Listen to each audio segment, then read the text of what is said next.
BONELAB's Patch 4 is finally here. This is an update we've been waiting over a year for, and something that, as a community, was promised to us much earlier. But who cares, because it's finally here. But like many of you, when I logged into the game, I was a little confused on what had actually changed. And as you can see right here, the patch notes are too long to fit in the game, so even if you log in, you can't see it. Well, in today's video, I'm gonna save your eyes from having to read and tell you exactly what's changed in Patch 4. Starting right here with our player rig. Our shoulders no longer just flip over backwards. The player rig has completely changed and is way more realistic now. It feels much better too, and is Ford more jacked, or is that just me? It's probably just me. The fingers and hands have also been drastically improved, and these little things don't seem like they add up to much, but your immersion in the game is #1 when it comes to enjoying these things. We're gonna go through a bit of the boring stuff first, like our player rig, the SDK improvements, and then get on to the more big changes that you'll really see a huge difference in. With Patch 4 came a huge update for mod level creators. I'm not going to pretend that I know everything about BONELAB modding, but I know that this has been desperately needed, and it actually fixes the issue with void meshes being placed everywhere. And that's been a huge request from the modding community since day one. Also, speaking of the modding community, there is a whole new section added in mods, this little downloads button right here. Now we have a mod.io button, and if you guys log into your mod.io account, all of the mods you subscribe to will automatically download in-game. This has been a huge request, especially for Quest users who have to go through the process of uploading the mod. This is going to streamline so many things and make modding so much better. I also want to briefly talk about when this was built. It's a little bit concerning that we got this over 3 months after this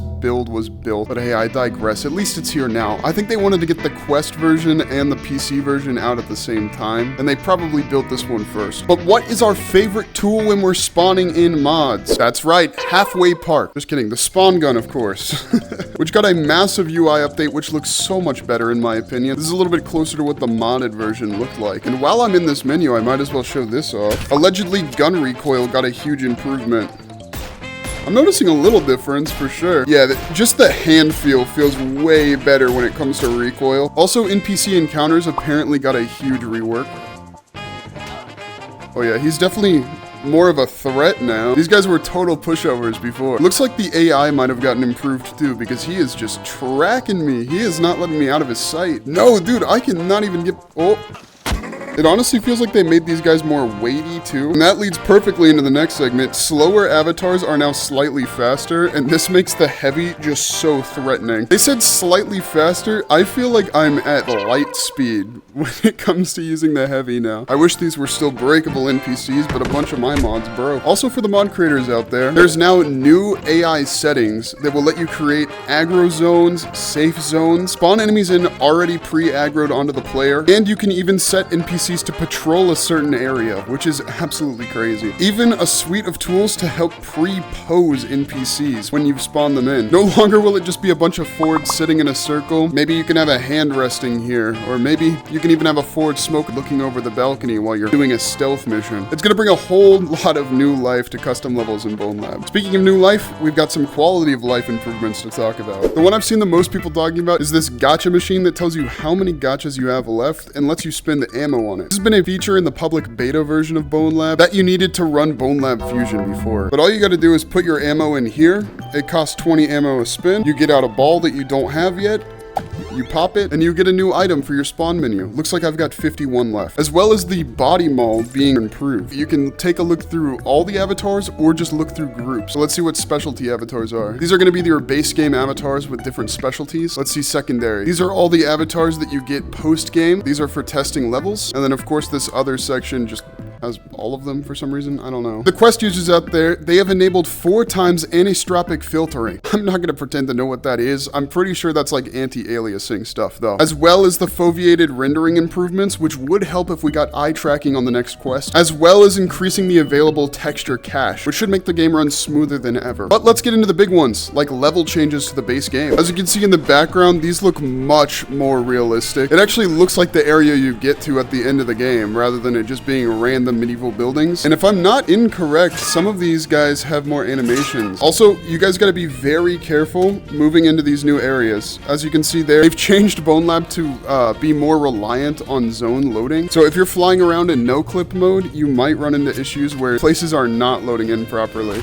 More safe just to fly around without the no clip mode on. So here in the descent, the main improvements are gonna come later in the level. There's lighting and texture changes all around, as well as these new doors, which we should talk about briefly. You now have to push specifically on this part of the door. It's a little bit different, but at least there's no door handles, which were way too small to be grabbing in VR, especially at high speed. Another big improvement to talk about, whoa, is that I can delete the entire door. That is interesting. Okay, I haven't noticed that yet. Another big improvement is all of these lore clipboards around. I know a lot of you guys were really disappointed when BONELAB came out, but there wasn't as much lore building in this game. You've got plenty of it now. You're gonna be reading this like it's a visual novel. There's 3 clipboards just in this room. I also heard that they got Jimmy Wong to come back and record even more lines for the game, which was desperately needed. They reused some of his lines several times throughout. So check this out. This entire area has been reworked. I keep saying this, but was desperately needed. You could just run that way and then run through and be at the end without even encountering an enemy. But now we've got so much more atmosphere being built over here around these crates, even some weapons to pick up along the way. It makes it feel like there's a point to exploring these levels. It's a lot of small changes, especially if you haven't played BONELAB in a while, but it is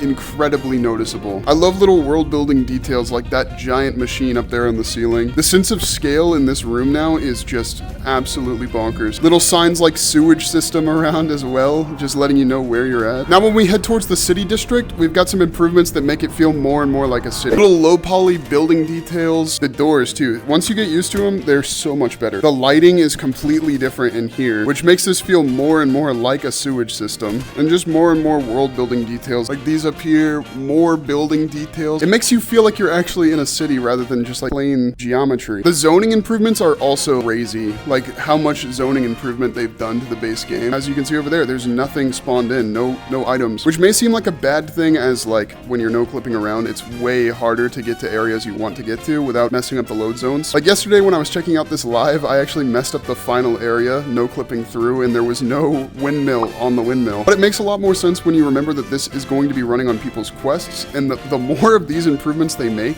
the better this thing is going to run. I cannot even imagine how well this game is running on Quest now. They moved this button away from the wall, so no more going up there, smacking it on your first playthrough and falling to your death. If you haven't played through BONELAB in a while, I suggest you play through it. The last area that got an improvement was actually the Neon District, which is a place I haven't been to in a while, and I honestly can't tell a difference, but apparently the sightline geometry is a lot better. These gun here signs, though, have been added everywhere in the game, and it makes it so much more playable on a first playthrough. I want to make sure you guys understand what I'm saying when I say load zones, because I could be speaking a foreign language to you. So see how the keyholes are missing on here as those are separated objects? It's because we're loaded into the far load zone, but if I un-no-clip, keyholes all reappear. We've got our items on the ground that reappear. There are loads of other small improvements that they've made to the game, but I want to get this video out as soon as possible to show you guys the biggest improvements. Let me know if you guys want to see a more in-depth video, and as more stuff comes out, I'm going to keep you guys up to date, so make sure you subscribe to my channel. I'm so excited for the future of BONELAB, and thanks so much for watching.